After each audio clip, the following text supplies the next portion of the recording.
तर राज्यव्यापी स्टॉल धोरण झालं पाहिजे। काय होतंय की ज्याला दोन पाय नाही, हात नाही, डोळे नाही, याला रोजगाराची संध्या तर सरकारनं उपलब्ध करून देणे, नगरपालिकेनं उपलब्ध करून दिल्या पाहिजे।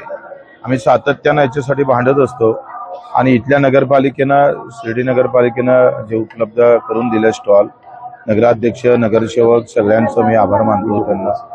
आणि विखे पाटील साहेबांचं खास करून त्यांनी सुद्धा हा उपक्रम इथं राबवला, पण तो अधिक मोठ्या प्रमाणात होणं गरजेचं आहे। तसं तर एकूण दुकानाच्या 5% वाटा हा दिव्यांगाला भेटला पाहिजे। 100 दुकानं असेल तर किमान 5% त्याच्या भेटणं गरजेचं आहे। आणि त्याच्यासाठी आम्ही आता एक नवीन धोरण सरकारकडे आणण्याचा प्रयत्न करतोय। येत्या अधिवेशनामध्ये तसा प्रस्ताव आम्ही ठेवतोय का पुऱ्या नगरपालिका क्षेत्रामध्ये स्टॉल धोरण जर निर्माण झालं आणि त्याच्यातून दिव्यांगांना जर रोजगार देता आला तर खरं पुण्य आम्ही पाहतोय। जे साईबाबाच्या चरणी जे पुण्य भेटते ते यांना सेवा करून भेटेल आणि निश्चितच एक नवीन विचार आचार समोर उभा राहील। शेतकऱ्यांसाठी आपण नेहमीच लढा उभा केलेला आहे। सध्या एफडीची जी कारवाई सुरू आहे, तुकाराम मुंडे जे मोहीम राबवत आहेत, कसं बघतं सगळं हे? तर तुकाराम मुंडे साहेबांनी जे दुधाच्या बाबत, भेसळबाबत असेल किंवा इतर जे भेसळ आहे याच्याबाबत जो निर्णय घेतला किंवा जी कार्यपद्धती त्यांनी हाती घेतली त्यांचा आभारच मानतोय मी। सभागृहात सुद्धा त्यांना म्हटलं का हा एखाद्या पदार्थामध्ये भेसळ एका खुनाप्रमाणे आहे। म्हणजे एखाद्याचं आयुष्य स्लो पॉयझन जसं आपण देऊन कुणाला मारलं जातं, तो खुनापेक्षाही मोठा गुन्हा दाखल झाला पाहिजे। तशा प्रकारचा कायदा येणं गरजेचं आहे। कारण आज जे आम्ही पाहतोय का रुग्णालयातली जी संख्या दिवसेंदिवस वाढत चालली त्याचं एकमात्र कारण पर्यावरण आणि भेसळ, हे दोन जर व्यवस्थित, एक पंकजाताई मुंडे ते पण मुंडे आहे, ते पर्यावरण मध्ये आहे आणि तुकाराम मुंडे भेसळ मध्ये आहे।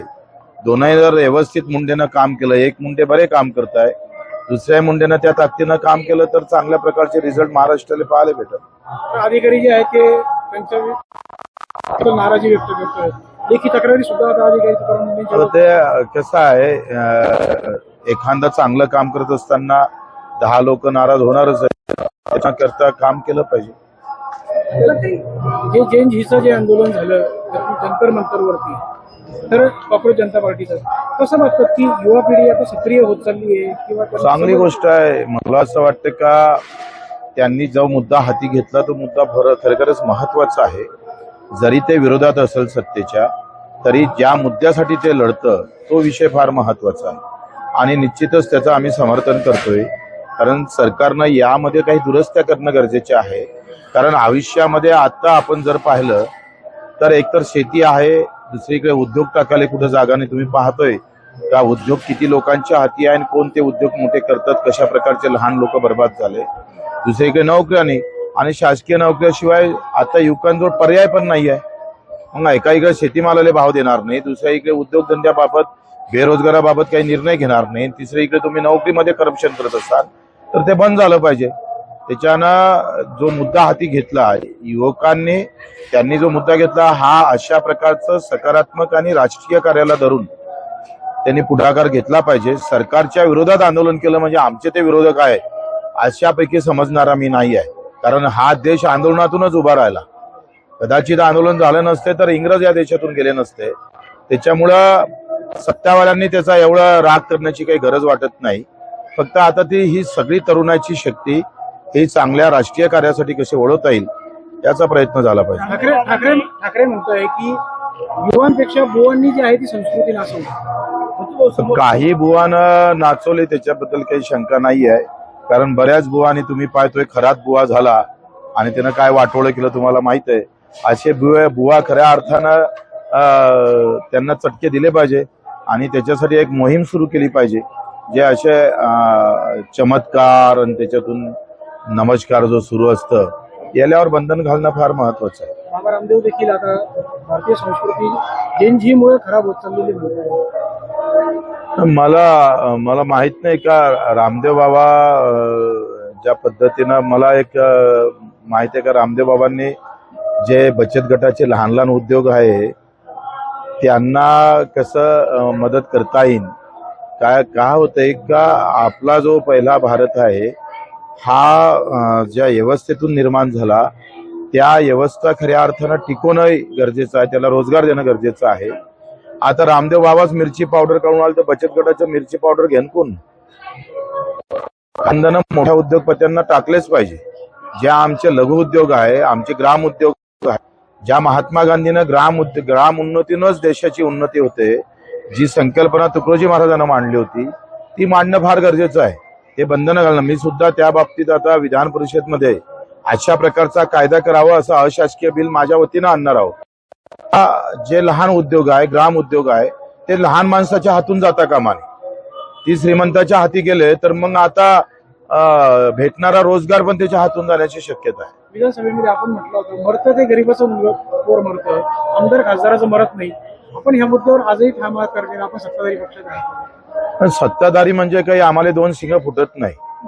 लक्षात घ्या. तुम्हाला काय मीडियावाल्याला असं वाटतं सत्ताधारी म्हणजे बस आता त्याला दोन सिंह फुटले आणि आता हा मारायला निघाला बाहेर. असं काही होणार नाही. अखेर विचाराची लढाई ही कुठेही गेलं तर तो विचार कायम ठेवूनच आम्ही लढणार आहोत. जरी सत्तेत जरी असलो तरी शेतकरी असेल, मजूर असेल, दिव्यांग असेल किंवा जिथं पीडित आहे तिथं आपण सत्तेत आहे म्हणून बोलायचंच नाही, असं काही मला मायनं शिकवलं नाही. जरांगे पाटील परत आता 29ला म्हणतात निर्णायक आंदोलन करू. ते आंदोलन सुरू आहे, कोणाला काही निघत नाही.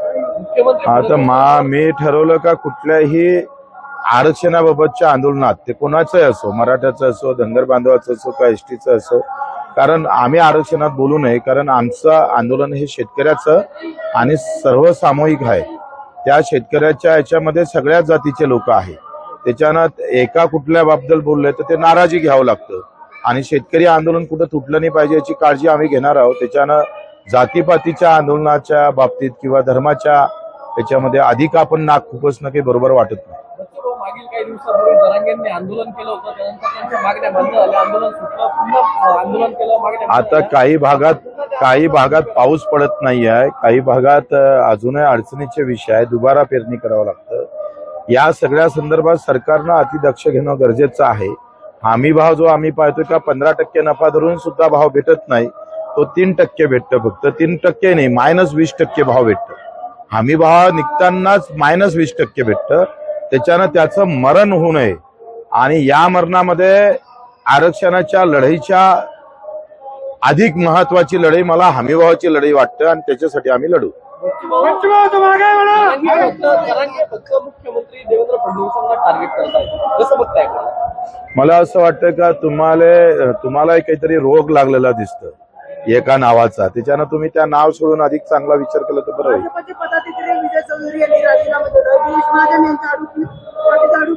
कोण चौधरी आहे? कोण आहे पण? हा, भाजपचे सेक्रेटरी आहे. आता ते त्यांचा अंतर्गत विषय आहे ना. तुम्ही काय होतंय घरातल्या गोष्टी कशाला बाहेर काढता मला समजत नाही. नवरा बायकोचे भांडणं झाले म्हणजे काय टीव्हीवर दाखवणार? पवार म्हणताय पदाधिकारी राजीनामा दिला, परंतु मंत्र्याचं काय? कोणाचा राजीनामा झाला? विजय चौधरीने राजीनामा दिला आहे, परंतु जे मंत्र्यांचं काय? मला काही ते फार महत्वाचं वाटत नाही आणि ते काही सार्वजनिक पण विषय नाही आहे. तुम्ही कसं आहे का एखादा तो माणूस आज काय कपडे घातले तो आपल्याला सवय झाली,